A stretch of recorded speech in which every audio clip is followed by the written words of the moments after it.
উপস্থিত ঐতিহ্যবাহী ফান্দক দরবার শরীফ 2 দিন ব্যাপী পবিত্র ইসালে সওয়াব উপলক্ষে ফান্দকের সভা সমাদৃত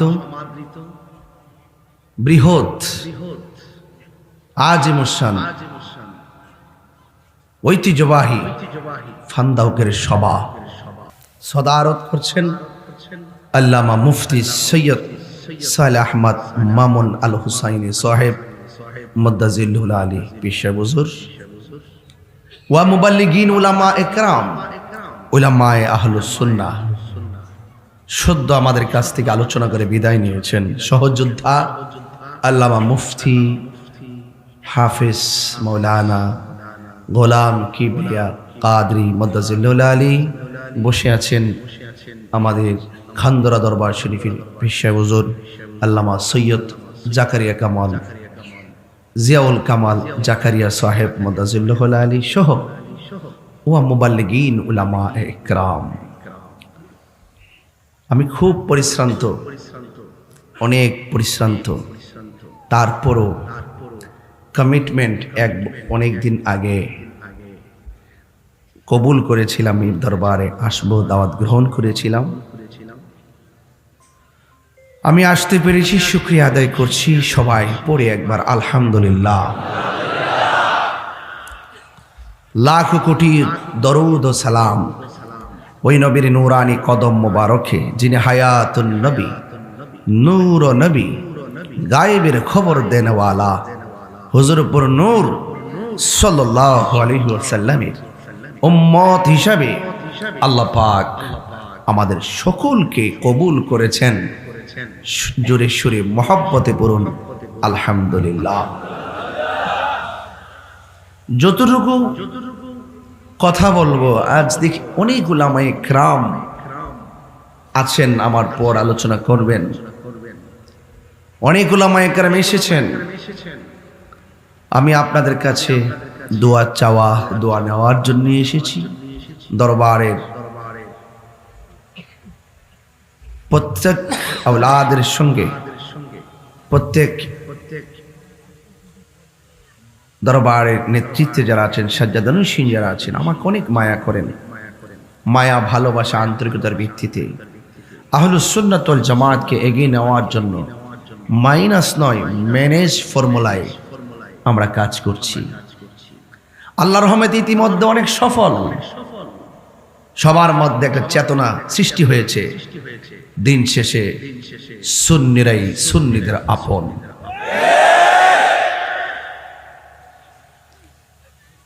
অনেক ধরনের সংশয়, ভুল বোঝাবুঝি আছে, তবে একটি কথা বলতে চাই, সুন্নিরা যেমন আদবওয়ালা হয়, সুন্নিরা যেমন আশিকে রাসূল হয়, সুন্নিরা যেমন আশিকে আউলিয়া হয়, সুন্নিরা যেমন আশিকে আহলে বাইত হয়, এটা ধ্রুব সত্য। কিন্তু প্রকৃত সুন্নি কখনো মুনাফিক হতে পারে না। আমার ভাইয়েরা, অনুরোধ করে বলছি, আমরা সব আলাদা আলাদা না, এক। আমরা সারা বিশ্বকে জানিয়ে দিতে চাই শান্তি সম্প্রীতির বার্তা।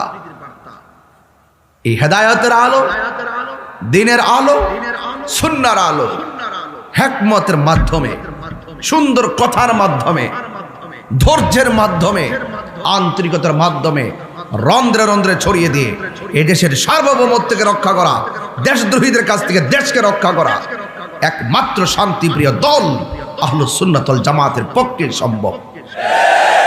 কারণ আহলুস সুন্নাত ওয়াল জামাত আল্লাহর ওলিদেরকে অনুসরণ করে চলে। আমার যুবক ভাইরা, আমি যতটুকু কথা বলবো, আবারও বলছি, খুব টায়ার্ড অবস্থায় এসেও স্বস্তি পাচ্ছি যে আমি কয়েকটা দিন একটু আলাদা আলাদা ছিলাম, আবার পুরাতন জায়গায় ফিরে এসেছি। আমার ভাইয়ারা, অনুরোধ করে বলবো, আমরা কখনো খানকায় থাকি বলে দুর্বল মনে করবেন না। পীর মাশায়েখরা খানকায় তাসবিহ জপবে, এটাও ইসলাম। পীর মাশায়েখরা খানকায় মুরাকাবা করবে, এটা ইসলাম। পীর মাশায়েখরা খানকায় ধ্যান করবে, এটা ইসলাম। পীর মাশায়েখরা খানকায় বসে বসে শান্তির বাণী পৌঁছাবে, এটা ইসলাম। সেটা মনে রাখো। পীর মাশায়েখরা খানকায় বসে মুরাকাবা করে বলে দুর্বলতা মনে করবে না। আধ্যাত্মিকতা এটা দুর্বলতার বাণী নয়, আধ্যাত্মিকতা একটি শক্তিশালী বাণী। পীর মাশায়েখরা কখনো কখনো দেশের এই ক্রাইসিস মুভমেন্টে দিন রক্ষায় কখনো কখনো ময়দানে নেমে পড়বে, এটাও ইসলাম। কথা বলেন, ঠিক কিনা বলেন? উদউ ইলা সাবিলি রাব্বিকা বিল হিকমাহ ওয়াল মাউইজাতিল হাসানাহ। আমার যুবক ভাইরা, মানুষকে দ্বীনের পথে ডাকতে হবে হিকমতের মাধ্যমে, সুন্দর কথার মাধ্যমে। এই জন্য সুন্দর কথা বলা মুমিনদের ভূষণ, ধৈর্যের সাথে কথা বলা মুমিনদের ভূষণ, হিকমতে কথা বলা মুমিনদের ভূষণ। তার মানে এই নয় যে কোন বাতিলের সঙ্গে আপোষ করব, ঠিক না বে ঠিক? অনেক ধরনের অপবাদ দেওয়া হয় আমাদেরকে, দেওয়া হয় কি হয় না? আমরা আমার পূর্বে বলেছেন যে আমরা একমাত্র একজনকে সেজদা করি, জবান খুলে বলুন তিনি কে? আর দ্বার্থহীন আওয়াজ বলুন তিনি কে? মাজার গিয়ে আমরা জিয়ারত করি, কিন্তু যারা জিয়ারতকে পূজার সঙ্গে তুলনা করে, রাসূল পাকের যে জিয়ারত করে যে সুন্নাত, এই সুন্নাতকে তারা বৃদ্ধাঙ্গুল প্রদর্শন করে। যারা রাসূল পাকের সুন্নাহকে অস্বীকার করে, সুন্নাহ প্রক্রিয়াকে পূজার সঙ্গে তুলনা করতে চায়, এরা কখনো নবীর খাঁটি উম্মত হতে পারে না। এরা বিভ্রান্তকারী, এরা মানুষের সাথে প্রতারণাকারী, এরা দ্বীনের ইসলাম নিয়ে অপব্যাখ্যা করে, কোরআন সুন্নাহর মন গড়া ব্যাখ্যা করে। এমন লোক আছে না নাই? বান্দা এবং বান্দাকে, খালেককে আর মখলুককে। মখলুক হলো যেমন মানুষ, ঘুম আছে, তন্দ্রা আছে, নিদ্রা আছে। আর খালেক তিনি যার তন্দ্রা নাই, যার নিদ্রা নাই। বলেন সুবহানাল্লাহ। আল্লাহু লা ইলাহা ইল্লা হুয়াল হাইয়ুল কাইয়্যুম লা তাখুযুহু সিনাতুন ওয়ালা নাওম। আল্লাহু লা ইলাহা ইল্লা হুয়াল হাইয়ুল কাইয়্যুম। আল্লাহ হলো তিনি যিনি ব্যতীত কোনো ইলাহা নাই। হাইয়ুল কাইয়্যুম মানে যিনি চিরঞ্জীবী, সর্বনিয়ন্তা। লা তাখুযুহু সিনাতুন ওয়ালা নাওম। আল্লাহ হলো তিনি যাকে নিদ্রা ধরে না, তন্দ্রা ধরে না, যার তন্দ্রা নাই, নিদ্রা নাই। লাউ কানা ফীহিমা আলিহাতুন ইল্লাল্লাহু লাফাসাদাতা। আল্লাহ ছাড়া কোনো ইলাহা নাই, একমাত্র রব হলেন আমার আল্লাহ, যিনি একই টাইমে সূর্য উঠাইতেছেন, একই টাইমে সূর্য ডুবাইতেছেন। কথা বলেন ঠিক কিনা? কোনো ধরনের পরিবর্তন নাই, একই টাইমে উঠতেছে, আবার যেখানে যেভাবে ওঠার যেভাবে ডোবা ডুবতেছে। আপনারা জবান খুলে বলুন সূক্ষ্ম পরিচালক যিনি, তিনি কে? ওয়া ইলাহুকুম ইলাহু ওয়াহিদুন লা ইলাহা ইল্লা হুয়ার রহমানুর রহিম। আল্লাহ রাব্বুল আলামিন হলো তিনি যিনি ব্যতীত কোনো ইলাহা নাই, যিনি ছিলেন, তিনি আছেন, তিনি থাকবেন, তিনি রহমান, তিনি রহিম। সেজদা পাওয়ার মালিক হলো একজন, জবান খুলে বলুন তিনি কে? দয়ার মালিক কে? এই আওয়াজে মানি না, জবান খুলে বলো দয়ার মালিক কে? এই জন্য আমরা সেজদা দিবে একজনকে, জবান খুলে বলুন তিনি কে? আল্লাহ ছাড়া কাউকে সাজদা করা যাবে না। এত সুন্দর কনসেপ্টটা ফান্দক দরবারে বললাম। এরপর আমরা মাজার পূজারি, এরপরে আমরা নাকি সাজদা করি, এরপরে আমরা নাকি কাউকে আল্লাহ সমকক্ষ মনে করি। আমরা যারা কাউকে সেজদা লয়, এমন যারা আল্লাহ সমকক্ষ কাউরে মনে করে, এদেরকে আমরা মুমিন মনে করবো দূরের কথা, মুসলমান মনে করবো দূরের কথা, এদেরকে আমরা মানুষই মনে করি না। মানুষের মধ্যে কিছু মানুষ আছে সর্বশ্রেষ্ঠ, আবার মানুষের মধ্যে কিছু মানুষ আছে পশুর চাইতে আরো নিকৃষ্ট, আছে না নাই? এই জন্য যুবকের দল সুদা পরিষ্কার কথা বলে দিয়ে যাই, আমাদের এই কনসেপ্টগুলো বাড়ির মধ্যে নিয়ে যাবেন। এই জন্য আমি বলেছি আমার রব হলো তিনি আর রহমান, আল্লামাল কোরআন, রহমান দয়াময়, যিনি শিক্ষা দিয়েছেন আল কোরআন। এই জন্য আমার বন্ধুগণ, আল্লাহকে আমরা চিনেছি। আল্লাহ হলো তিনি, যিনি ছিলেন, তিনি আছেন, তিনি থাকবেন, যিনি আছেন, তিনি আছেন, তিনি থাকবেন। জবান খুলে বলেন তিনি কে? আর সব ধ্বংস হয়ে যাবে। আমার আল্লাহ কোরআনে বলেছেন কুল্লু মান আলাইহা ফান ওয়া ইয়াবকা ওয়াজহু রাব্বিকা যুল জালালি ওয়াল ইকরাম। যিনি ছিলেন, তিনি আছেন, তিনি থাকবেন, বাকি যা আছে সব ফান ফান ফান ফান। আল্লাহ আকবার কেন? বাহাদুরি চলবে? লা তামশি ফিল আরদি মারহা, জমিনে অহংকার চলবে না। ইন্নাল্লাহা লা ইউহিব্বুল মুতাকাব্বিরিন, আল্লাহ পাক অহংকারকারীকে পছন্দ করে না। সব ধ্বংস হয়ে যাবে। যিনি ছিলেন, তিনি আছেন, তিনি থাকবেন। হাত তুলে বলেন তিনি কে? সেই রবের সাজদা দিতে অসুবিধা আছে? সেই রবের কুদরতি কদমে সাজদা দিতে অসুবিধা আছে? আমার যুবক ভাইরা, এই কনসেপ্টগুলো ক্লিয়ার করে দেন সারা বিশ্বে। সুন্নিরা কখন মন করে কথা বলে। আল্লাহ রাব্বুল আলামিন বলছেন, আমি আল্লাহ রাব্বুল আলামিন তোমাদেরকে কেন বানিয়েছি? ওয়ামা খালাকতুল জিন্না ওয়াল ইনসা ইল্লা লিয়াবুদুন। আমি আল্লাহ তোমাদেরকে বানিয়েছি, জিন জাতিকে বানিয়েছি একমাত্র আমি আল্লাহর ইবাদত করার জন্য। বন্ধুগণ, ইবাদত করব আমার আল্লাহর, সিজদা পাওয়ার মালিক হলো তিনি। এই জন্য আমরা প্রথম ক্লিয়ার করলাম, আমরা আল্লাহ ছাড়া কাউকে সাজদা করি না, সাজদা পাওয়ার মালিক হলো আমার আল্লাহ। এই জন্য সুন্নি ভাইয়েরা আমার, আজকে আমরা দুনিয়ার জমিনের মধ্যে এসে আমরা অহংকার করি। অহংকার করে চলা যাবে না। অহংকার হলো পতনের মূল।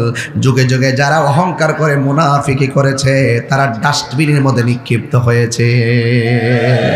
কথা কি সঠিক বলতেছি? কথা কি সঠিক বলতেছি? এই জন্য আমার ভাইয়েরা, আল্লাহ রাব্বুল আলামিন আমাদেরকে বানিয়েছেন এই পৃথিবী। দেখেন, খেয়াল করুন, এত বিশাল বড় ছামিয়ানা, শত শত বাঁশ লাগানো হয়েছে, খুঁটি লাগানো হয়েছে, যেন কাপড়টা যেন না পড়ে। এই কাপড়টাকে আটকানোর জন্য অনেকগুলা খুঁটি ব্যবহার করা হয়েছে। অথচ কাপড়টা সরাই আসমানের দিকে তাকায় দেখুন, এত বড় একটা আসমান থাকে তাকে আমার আল্লাহ বানাইছেন। আল্লাযী খালাকা সাবআ সামাওয়াতিন তিবাকা। আল্লাহ রাব্বুল আলামিন হলো তিনি, যিনি আসমানটারে স্তরে স্তরে বানিয়েছেন। একটা স্তর থেকে আরেকটা স্তর, আরেকটা স্তর থেকে আরেকটা স্তর, এত ভারী একটা আসমান বানাইছেন।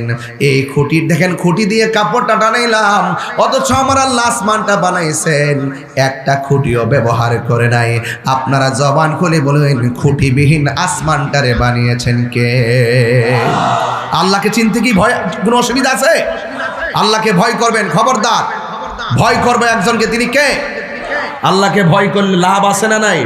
আল্লাহ রাব্বুল আলামিন বলছেন, ওয়াইলামু আন্নাল্লাহা মাআল মুত্তাকিন। তোমরা জেনে রাখো, তোমাদের অন্তরে, যাদের অন্তরে আমি আল্লাহর ভয় আছে, যারা মুত্তাকি হবে, যারা পরহেজগার হবে, এদের সাথে আমি আল্লাহ রয়েছি। আর আল্লাহকে যারা ভয় করবে, এদের জন্য একটা নয়, আল্লাহ পাক দুইটা জান্নাত দিয়ে দিবেন। বলেন না সুবহানাল্লাহ। আর মুত্তাকি কারা? যারা গুনাহ করার সময় চিন্তা করে, কেউ দেখে না, আমাকে দেখে একজন, তিনি কে? যারা এইভাবে আল্লাহকে ভয় করে গুনার কাজ ছেড়ে দিবে। রাসূল বলছেন 7 প্রকার মানুষকে আল্লাহ পাক হাসরের মাঠে আরশে আজিমের নিচে ছায়া দিবেন। আজকে যেই সমস্ত মৌলবীরা বলে হাসরের মাঠে নবী সুপারিশ করব, দূরের কথা নবীর জান নিয়েই নাকি ঠেলাঠেলি, এমন একটা আওয়াজে নাউজুবিল্লাহ বলেন যেন বাতিলদের দুর্গে আগুন লেগে যায়। আরে হাত তুলে বলেন নাউজুবিল্লাহ। এদের সাথে কি আমাদের কোনো সম্পর্ক আছে? আমার নবী কবরে সশরীরে থাকার ক্ষমতা আছে না নাই? আমার নবী হাসরের ময়দানে সুপারিশ করার ক্ষমতা আছে না নাই?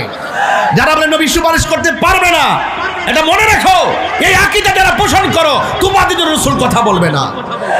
আমরা গুনাহগার, আমরা নালায়েক, আমরা খাকছার, আমরা অপরাধী, আমরা নেক কাজ করেছি কিন্তু কবুল হয়েছে কিনা জানি না, নামাজ পড়েছি কবুল হয়েছে কিনা জানি না, রোজা রেখেছি কবুল হয়েছে কিনা জানি না, হজ পালন করেছি কবুল হয়েছে কিনা জানি না, কোনো ইবাদত নিয়ে উঠতে পারলাম না। একটা কথা বলতে পারবো, কিছুই তো নিয়ে আসতে পারলাম না, কিন্তু অন্তর ভরা নবীর মহব্বত নিয়ে এসেছি। নবীর মহব্বত আছে না নাই? 7 প্রকারের মানুষকে আল্লাহ পাক আরশে আজিমের মধ্যে হাসরের মাঠে 7 প্রকার মানুষকে আল্লাহ বান্দাদেরকে আরশের নিচে ছায়া দিবেন। এর মধ্যে একটা হলো যারা আল্লাহর ভয়ে গুনার কাজ ছেড়ে দেয়, দরজা লাগিয়ে জানালা লাগিয়ে অন্যায় করতেছিল, হঠাৎ করে মনে হয়ে গেল কেউ তো দেখে না, দেখে কে? রাসূল বলেন এই সমস্ত বান্দাদের জন্য আল্লাহ পাক আরশে আজিমের নিচে ছায়া দিয়ে দিবেন। আর যারা আল্লাহকে ভয় করবেন, আমার আল্লাহ বলছেন ওয়ালিমান খাফা মাকামা রাব্বিহি জান্নাতান।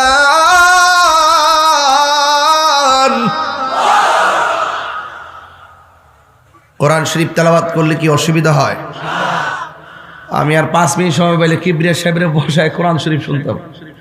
অনেক মধুর তেলাওয়াত করে, এই সুন্দর মানুষটার কণ্ঠ সুন্দর, মারহাবা জোরে বলেন। যারা আল্লাহকে ভয় করে তাদের জন্য 2টা জান্নাত। কয়টা?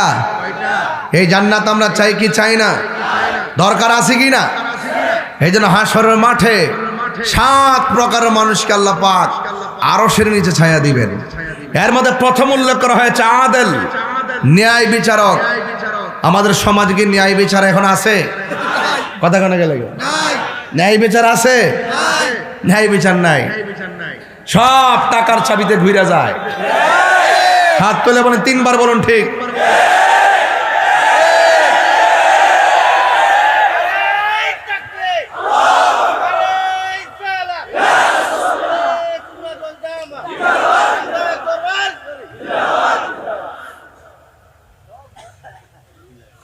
একটা কথা মনে রাখবেন, যদি কষ্ট করে ন্যায় বিচারটা করতেই পারেন, ইনসাফ ভিত্তিক যদি সমাজ ব্যবস্থা চালাইতে পারেন, আপনাকে আল্লাহ পাক আরশের নিচে ছায়া দিয়ে দিবেন।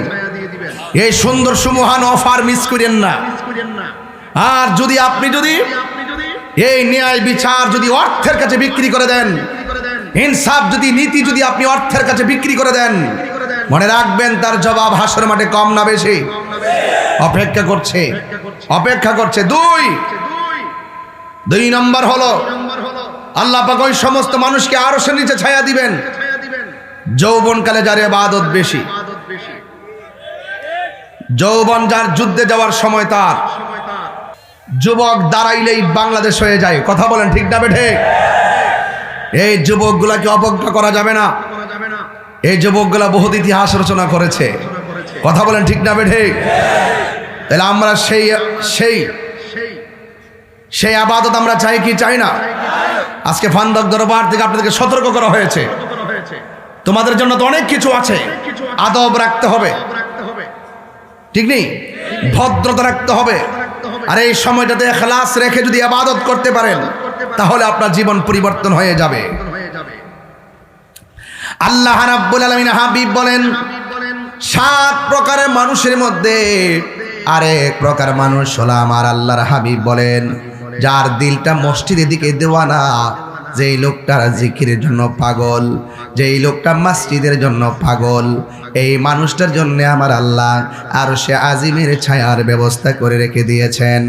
এই জন্য আল্লাহ রাব্বুল আলামিন যে বলেছেন, আমি মানুষ এবং জিন জাতিকে সৃষ্টি করেছি একমাত্র আমি আল্লাহর গোলামি করার জন্যে। আর গোলামি কবুল হওয়ার জন্য পূর্ব শর্ত হলো আমার নূর নবী সাল্লাল্লাহু আলাইহি সাল্লামের মহব্বত। আমরা নবীর মহব্বত চাই কি চাই না? এতক্ষণ আমি ওয়াহদানিয়াতের আলোচনা করলাম, এখন এটি রিসালার দিকে যাচ্ছি। আপনি নামাজ পড়বেন, নবীর মহব্বত দরকার আছে। রোজা রাখবেন, নবীর মহব্বত দরকার আছে। আলালা ঈমান আলিমাল্লাহ মুহাব্বাত আলা, যার অন্তরে নবীর মহব্বত নাই তার ঈমান নাই। এই জন্য নবীর মহব্বত রাখার জন্য আমি আপনাদেরকে অনুরোধ করলাম, নবীর মহব্বত নিয়ে নামাজ পড়লে নামাজের দাম আছে। কারণ নবীর মহব্বতে শুধুমাত্রই বান্দা থাকে না, নবীর মহব্বতে বান্দা আমার আল্লাহর বন্ধু হয়ে যায়। এই জন্য আমার আল্লাহ রাব্বুল আলামিন কোরআনে বলে দিয়েছেন, কুল ইন কুনতুম তুহিব্বুনাল্লাহা ফাত্তাবিউনি ইউহিব্বুকুমুল্লাহ ওয়া ইয়াগফির লাকুম যুনুবাকুম ওয়াল্লাহু গফুরুর রহিম। আল্লাহ রাব্বুল আলামিনের ও বন্ধু, আপনি বলে দিন, যদি কেউ আমি আল্লাহকে পেতে চাই তারা যেন আপনি নবীকে অনুসরণ করে, আপনি নবীকে যেন ভালোবাসে। আপনি নবীকে যারা অনুসরণ করবে আমি আল্লাহ তাদেরকে ভালোবাসবো। আল্লাহকে প্রশ্ন করি ফান্দাও দরবার থেকে, আল্লাহ আমরা তো কেউ কাউকে ভালোবাসলে কত কিছু উপহার দেয়, আপনি যে বললেন আপনি তাকে ভালোবাসবেন, আপনি কি উপহার দিবেন? আল্লাহ রাব্বুল আলামিন বলে দিয়েছেন, ওয়া ইয়াগফির লাকুম যুনুবাকুম ওয়াল্লাহু গফুরুর রহিম। আল্লাহ রাব্বুল আলামিন বলেন, আমার নবীরে দেখতে চায় কারা কারা? দুই হাত তুলে দেখান। আমার নবীকে দেখতে চায়, নবীরে দেখলে গুনাহ হয় না, মাফ হয়। নবীরে দেখলে জাহান্নামের আগুন হারাম হয়ে যায়। হাত নামিয়ে বলুন, ইয়া রাসূলুল্লাহ, আমরা নবী ছাড়া কিছুই বুঝি না। এই জন্য যারা নামাজ পড়ে, রোজা রাখে, হজ করে, যারা সত্যিকার অর্থে আশিক রাসূল নবীর পাগল, এদের নামাজ রোজা হজ সব কবুল হবে। আর নবীর কষ্ট দিলে নামাজ রোজা কিছুই কবুল হবে না। এই জন্য আল্লাহ রাব্বুল আলামিন বলছেন, আমার নবী আমার পক্ষ থেকে তোমাদের জন্য যা নিয়ে এসেছে তা গ্রহণ করলে, যারা গ্রহণ করবে তারা মুমিন। মা আতাকুমুর রাসূলু ফাখুযুহু ওয়া মা নাহাকুম আনহু ফান্তাহু। আল্লাহর পক্ষ থেকে আমার নবী যা কিছু নিয়ে এসেছেন তা গ্রহণ করার নাম হলো ঈমান, আর যারা যা নিষেধ করেছেন তা থেকে দূরে থাকার নাম হলো ঈমান। এই জন্য আমার নবীর কথা মানতে হবে, শুধু জানার নাম ঈমান নয়। নামাজ 5 ওয়াক্ত আছে আমরা জানি, কিন্তু পড়ি না, লাভ হবে? এই জন্য শুধুমাত্র জানার নাম ঈমান নয়, মানার নাম হলো ঈমান। এই জন্য নবীকে যারা ভালোবেসেছেন, কেমন ভালোবেসেছেন শুনে যান। নবীর ভালোবাসা কেমন ভালোবাসতে হবে? সাহাবায়ে কেরাম আমার নবীকে যেমন ভালোবেসেছেন। সাহাবায়ে কেরাম বলে, ইয়া রাসূলুল্লাহ, 2 দিন যদি না খায় তারপর যদিও ক্ষুধা লেগে যায়, আপনার চেহারা মোবারক দেখলে ক্ষুধা দূর হয়ে যায়। এই জন্য নবীর ভালোবাসা একদম নিরঙ্কুশভাবে ভালোবাসা লাগবে, 100% ভালোবাসা লাগবে। শুধুমাত্র 10 ভাগ 20 ভাগ ভালোবাসতে চলবে না, 100 ভাগ আমার নবীকে জানতে হবে এবং মানা লাগবে। নবীরে যারা জানে এবং মানে তারা ঈমানদার। আর নবীকে সাহাবায়ে কেরাম কেমন ভালোবেসে শুনে যান। আল্লাহর হাবিবের কাছে এক সাহাবী এসে প্রশ্ন করেন, ইয়া রাসূলুল্লাহ, আমার চোখ পড়ে গেছে, চোখ গাল পর্যন্ত জ্বলে গেছে, ইয়া রাসূলুল্লাহ চোখ দুইটা ভালো করে দেন। আল্লাহর হাবিব বললেন, তুমি কি চোখ চাও না জান্নাত চাও? সাহাবী ডাক দিয়ে কয়, ইয়া রাসূলুল্লাহ, আমি 2টা চোখ চাই। সাহাবায়ে কেরাম আমার নবীর কাছে আসার পরে আল্লাহর হাবিবের হাত মুবারকের মধ্যে 2টা জ্বলন্ত চক্ষুকে হাতে নিলেন। নেওয়ার পরে আমার নবীর থুতু মুবারকটারে চতুর্পাশে ঘুরাইয়া আমার নবী জ্বলন্ত চোখটারে থুতু মুবারক প্রলেপ দিয়া লাগাইয়া দিলেন। এবার আমার নবী বলেন, ও সাহাবী রে, তুমি যে চোখ চাইলে আমি চোখটা গোড়ার মধ্যে লাগাইয়া দিলাম। এখন বলো না চোখ দিয়ে তুমি দেখোনি? ইয়া রাসূলুল্লাহ আমি চোখ দিয়া দেখি। কয় কেমন দেখো? কয় আগের চাইতে আরো ভালো দেখি। আল্লাহর হাবিব ডাক দিয়া বলে, এ সাহাবী, দুনিয়ার সবাই জান্নাতের পাগল, তুমি জান্নাত না চাইয়া দুইটা চোখ চাইলা কেন? সাহাবী ডাক দিয়া কি, ইয়া রাসূলুল্লাহ, যেই সাহাবী আপনার, যেই কাতাদা আপনার সঙ্গে নামাজ পড়ে, যেই কাতাদা আপনার সঙ্গে ইফতার করে, যেই কাতাদা আপনার সঙ্গে জিহাদের ময়দানে এসেছে, যেই সাহাবা আপনার নেতৃত্বে জিহাদের ময়দানে এসে চোখের কুরবানি দিয়েছে, আর যেই কাতাদার চোখ আপনি মায়া কইরা চোখ লাগাইয়া দিবেন, এই কাতাদার জান্নাত চাওয়া লাগে না, অটোমেটিকলি তো জান্নাত অবধারিত হয়ে যাবে। আল্লাহু আকবার বলেন না কেন? তাহলে ভালোবাসা কেমন লাগে, কনফিডেন্স কেমন? আল্লাহর হাবিব সাল্লাল্লাহু আলাইহি সাল্লামকে এক সাহাবী ডাক দিয়ে কয়, ইয়া রাসূলুল্লাহ, ইয়া হাবিব আল্লাহ, নবী গো, পানি নাই, পানি নাই। কি নাই? পানি নাই। আল্লাহর হাবিবের আঙ্গুল মুবারক এমন ভাবে বর্তনের মুখের মধ্যে ধরলেন, আল্লাহর হাবিব সাল্লাল্লাহু আলাইহি সাল্লামের আঙ্গুল মুবারক থেকে ঝর্ণার মতো পানিগুলা ঝরতেছে, এমন ভাবে পানি ঝরতেছে। এই পানি দিয়ে সাহাবারা পানি পান করলেন, গোসল করলেন। আপনারা জবান খুলে বলেন, আমার নবীকে ক্ষমতা দিয়েছেন কে? সাহাবায়ে কেরাম এইভাবে আল্লাহর হাবিব সাল্লাল্লাহু আলাইহি সাল্লামের কাছে বলেছেন, আর আমার নবী দিয়েছেন। এই জন্যই তো আমার নবীর সাহাবায়ে কেরাম এমন, আমার নবী পাক সাল্লাল্লাহু আলাইহি সাল্লামকে এক সাহাবী এমন ভাবে জড়াইয়া ধরলেন, জড়াইয়া ধরার পরে আমার নবী ডাক দিয়ে কই, সাহাবী রে, তুমি আমারে কেন এমন ভাবে জড়াইয়া ধরলা? সাহাবী ডাক দিয়ে কই, ইয়া রাসূলুল্লাহ, আমার চোখের সামনে আপনি নবীর দিকে একটা তীর মারতেছে, আমি তাকায় যদি দেখি তীরটা মারতেছে, আমার চোখের সামনে যদি তীরটা এসে আপনার বদন মোবারকে লেগে যায়, আমি আল্লাহর দরবারে কি জবাব দিব? এবার ওই সাহাবী আমার নবীকে জড়াইয়া ধরার পরে বলতে দেরি হয় নাই, হঠাৎ করে তীরটা সাহাবার পিঠের মধ্যে লেগে গেল। আল্লাহু আকবার বলেন না কেন? তীরটা যখন পিঠের মধ্যে লেগে গেল, আল্লাহর হাবিব সাল্লাল্লাহু আলাইহি সাল্লাম বলেন, ও সাহাবী, তুমি আমার জড়াইয়া ধরছো আর তোমার পিঠের মধ্যে তীরটা লেগে গেছে রে সাহাবী, তোমার গায়ের মধ্যে কি ব্যথা লাগে না? সাহাবী চোখের পানি না ছাইরা মুস্কি মুস্কি হাসতেছেন। আল্লাহর হাবিব ডাক দিয়ে, সাহাবী, তুমি, তোমার গায়ের মধ্যে এই তীর লেগে গেছে, আমি বললাম তুমি কি ব্যথা পাও না? ব্যথার কথা শুনি নাই কেন? তুমি হাসতেছো আর মুস্কি মুস্কি হাসতেছো। সাহাবী ডাক দিয়ে, ইয়া রাসূলুল্লাহ, আপনি আমাকে ব্যথার ভয় দেখিয়েছেন তাই আমি হাসতেছি। এই ব্যথা পাইলে কি কেউ হাসে নাকি? ওই সাহাবী ডাক দিয়ে, নবী গো, ব্যথা পাইবো কেন? যদি আমার পিঠের মধ্যে লেগেছে বিষের তীর, আমার বুকটা তো লাগা রইছে রহমাতুল আলামিনের সিনা মুবারকের সাথে। এই আওয়াজে মানে আল্লাহু আকবার, জোরে আল্লাহু আকবার, আরো জোরে আল্লাহু আকবার। আল্লাহর হাবিব সাল্লাল্লাহু তাআলা আলাইহি ওয়াসাল্লাম ডাক দিয়া কয়, তালহা, এমন ভাবে রক্ত ঝরতেছে, মৃত্যুর সন্ধিক্ষণ, মরণ যন্ত্রণা বড় কঠিন, মরণ যন্ত্রণা বড় কঠিন। তোমার শরীর থেকে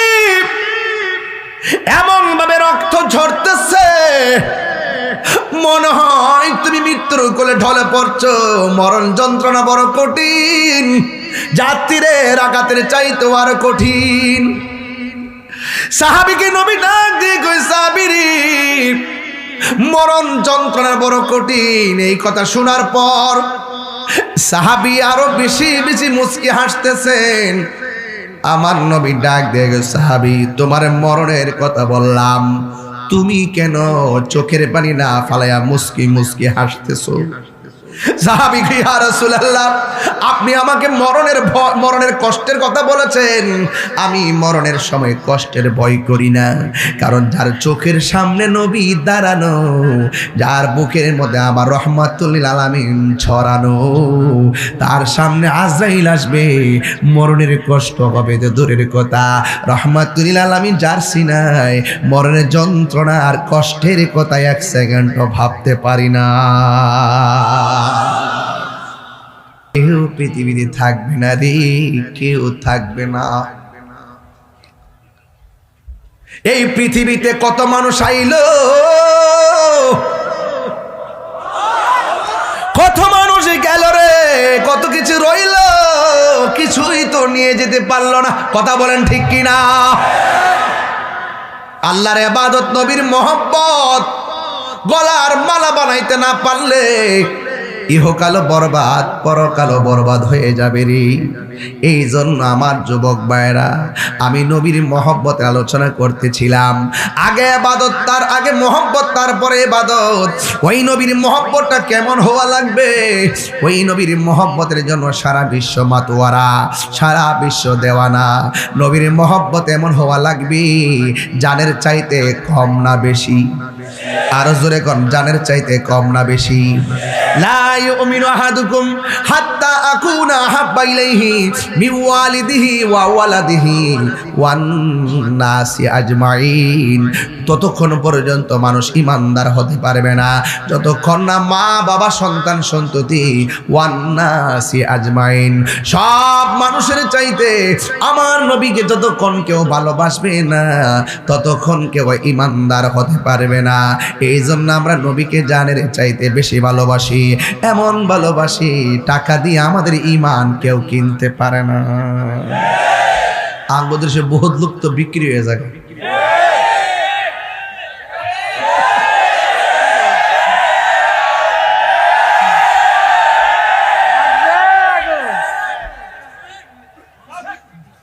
আরে আমরা রে টেহা দেখে কিনতে মাহফিলে যায়, হাদিয়া তুফা দেন। মিলাদ পড়তে গেলে শহীদ চাই, হাদিয়া ধরাইয়া দেন। ফাতিহা পড়লে শহীদ চাই, হাদিয়া তুলে দেন। ওয়াজ মাহফিল গেলে শহীদ চাই, হাদিয়া তুলে দেন। আবার যাওয়ার আগে কিছু হাদিয়া আগে দিয়ে দেন।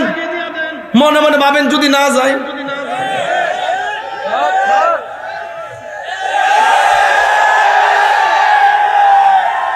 ডায়েরিতে লেখলে তাহিরি কি মাহফিল বন্ধ করে? অ্যাডভান্স দিলে, অগ্রিম দিলে কি না দিলে কি, লেখালে কি দাওয়াতটা বন্ধ করে? আরে আমরা তো হাদিয়া তুফা দে সুন্নাত। হুজুর তো দিমু, আচ্ছা হুজুর দিন না, দয়া করে একটু বাড়াই দিন। হুজুর দয়া করে একটা মাহফিল দেন, আর একটু বাড়াই দিন। আরে দিবার লাগে পাগল হয়ে জায়গা। আমরা হাদিয়া নিয়ে চলি, কিন্তু কারো ডোনেশন নিয়ে ঈমান বিক্রি করি না।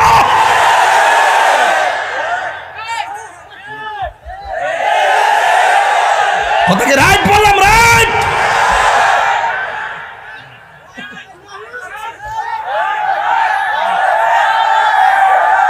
আজকে যারা এখন উপস্থিত হয়েছেন, আমরা কি আসল না নকল? আমরা আসল। আমাদের ব্যক্তিত্বের স্বকীয়তা আছে, আমাদের অস্তিত্বের দাম আছে, আমাদের আদর্শের মূল্যায়ন আছে। আমরা যখন কথা বলি, কাউকে ভয় পেয়ে কথা বলি না। কথা বলেন ঠিক কিনা বলেন? সুন্নাতের এই কঠিন মুহূর্তে হাতে হাত রাখতে হবে, কাঁধে কাঁধ রাখতে হবে, মুখে মুখ রাখতে হবে, ঐক্যবদ্ধভাবে এগিয়ে যেতে হবে। এই মিশনের বিপরীতে যারা যাবে, অর্থ পেয়ে যারা ঈমানকে বিক্রি করে দিবে, এদের সাথে আমাদের সম্পর্ক থাকতে পারে না। রাখ, যেটা গেছে এটা কইস না, যেটা গেছে পাগলা এটা কইস না। জজবা ঠিক রাখবো। আল্লাহু আকবার কর। আমরা হারিনি, ষড়যন্ত্র করে হারানো হয়েছে। আমরা যুদ্ধের ময়দানে আপোষ করিনি। আমার যুবক ভাইরা, আমরা ঈমান নিয়ে মরতে চাই কি চাই না? আরো বড় করে বলুন, ঈমান দরকার আসেনি? আমি বলেছি আমার নবীকে সাহাবীরা জানের চাইতে বেশি ভালোবাসতেন। কেন? কেন? কারণ নবীকে ভালোবাসার নাম ঈমান। কথা কোন ঠিক কিনা? এই জন্য আমার যুবক, এই পৃথিবী ছেড়ে চলে যাব, হাসরের ময়দানে আমরা উঠে যাব। দুনিয়ার কোনো বান্ধব আসেনি, পাশে নাই। নবী ছাড়া কোনো আপন নাই, নবী ছাড়া কোনো উপায় নাই। এই জন্য আমি শুধু একটা কথাই বলবো, নামাজ 5 ওয়াক্ত পড়বেন, নবীকে জানের চাইতে বেশি মহব্বত করবেন, আউলিয়া কেরামের দরবারে আসবেন। আয়েশা ওলি আল্লাহর উসিলায়, ওলি আল্লাহর উসিলে আমার আল্লাহর কাছে কিছু বলবেন। আপনারা জবান খুলে কোন ওসিলা ধরা জায়েজ আছে না নাই? যুবক, শেষ কথা হলো, যতদিন পর্যন্ত জীবিত থাকবেন একটা কথা মনে রাখবেন, আমরা নবীর মহব্বত ছাড়া কিছুই বুঝি না। হারাম খাবো না, হালাল ছাড়বো না। কথা বল, হালাল ছাড়বো। এই জন্য আপনাদেরকে শেষ কথা বললাম, আল্লাহর ইবাদত, নবীর মহব্বতে দুইটা জায়গায় রাখলাম আজকে। ওলামায়ে কেরাম অনেক বেশি, এই জন্য সময়ের দিকে খেয়াল করে করে যে কোনো বিষয় তুললে লম্বা হবে, তাই হয়তো বিষয় তুললাম না, খণ্ড খণ্ড কিছু কথা বলে গেলাম।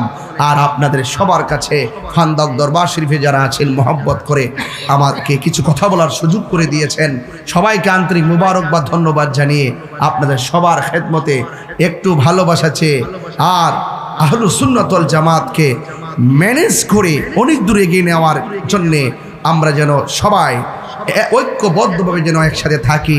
আল্লাহ পাক আমাদের সকলকে বোঝার তৌফিক দান করুন, আমিন।